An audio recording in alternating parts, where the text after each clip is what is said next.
할렐루야. 오늘도 함께 마태복음 말씀 묵상하는 분들을 축복합니다. 오늘의 말씀은 마태복음 24장 32절부터 51절까지입니다.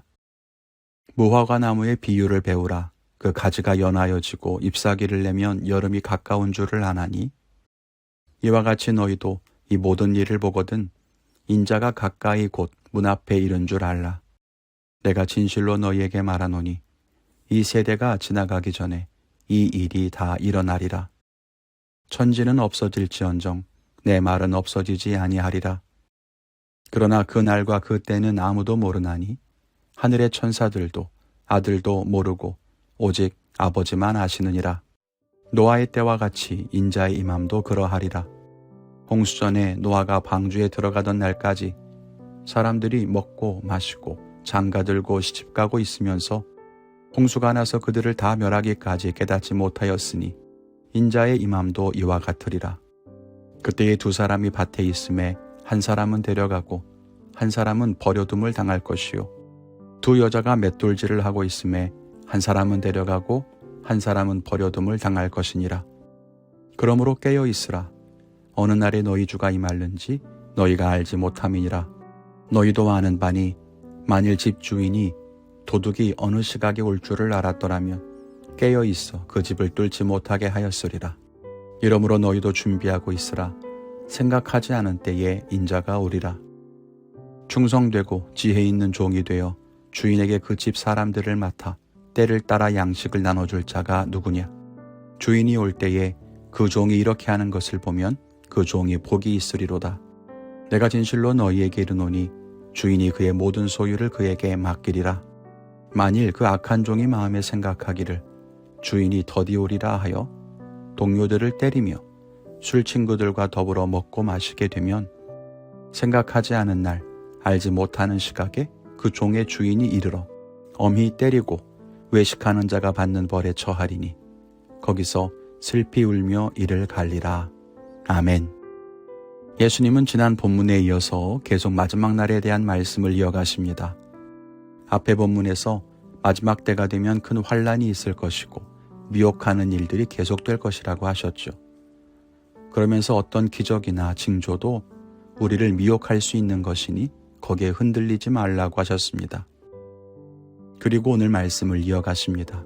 특별히 오늘 말씀은 마지막 날, 그 때에 대해서 말씀하십니다. 함께 은혜를 나누며 몇 가지 생각해 보기를 원합니다. 첫째는 마지막 때는 하나님 외에는 아무도 모른다는 것입니다. 36절에 보면 그때는 아무도 모른다 이렇게 선언하십니다. 천사도 모르고 심지어 아들이신 예수님도 모릅니다. 오직 하나님만 아신대요.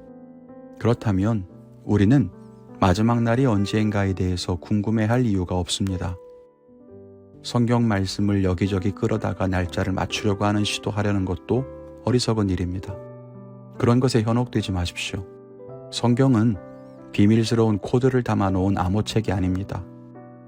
그것으로 풀 수 있는 정도의 비밀이라면 예수님도 아셨을 겁니다. 그러나 예수님은 분명히 그때는 아무도 알 수 없는 것이라고 했습니다. 그런데도 그것을 알려고 시도한다는 것 자체가 마치 바벨탑을 쌓아서 하늘에 닿으려는 것과 같은 모습 아니겠습니까?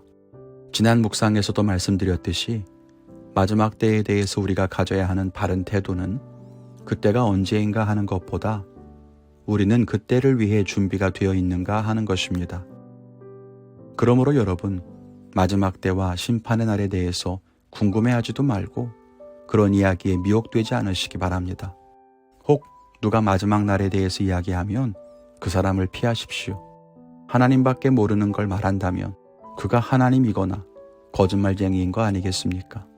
그래서 사람들이 그 사람이 진짜 하나님일 거라고 착각해서 멸망의 길로 들어서는 것입니다. 그런데 여러분, 예수님은 마지막 때에 몰래 다시 이 땅에 오지 않으십니다.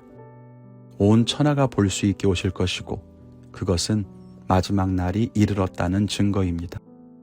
이런 분명한 믿음을 가지시기를 바랍니다. 둘째는 마지막 날에도 성실하게 살라는 것입니다. 45절 이후에 등장하는 두 부류의 종이 있습니다.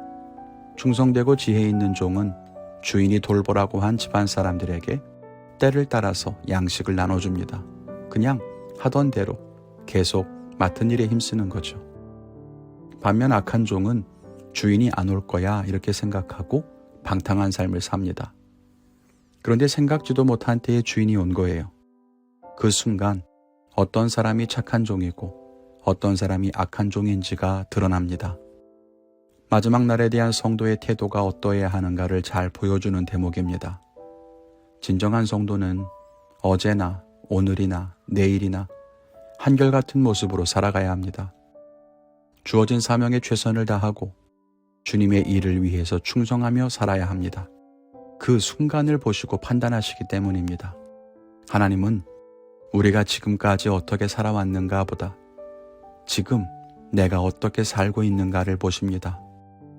이전에 아무리 사람을 용서했어도 지금 용서하지 못하면 나는 용서하지 못하는 사람입니다. 이전에 아무리 헌신했어도 지금 게으르면 나는 게으른 사람인 겁니다. 그래서 믿음은 끝까지 한결같아야 하는 것입니다. 주님이 언제 다시 오실지 모르기 때문이죠.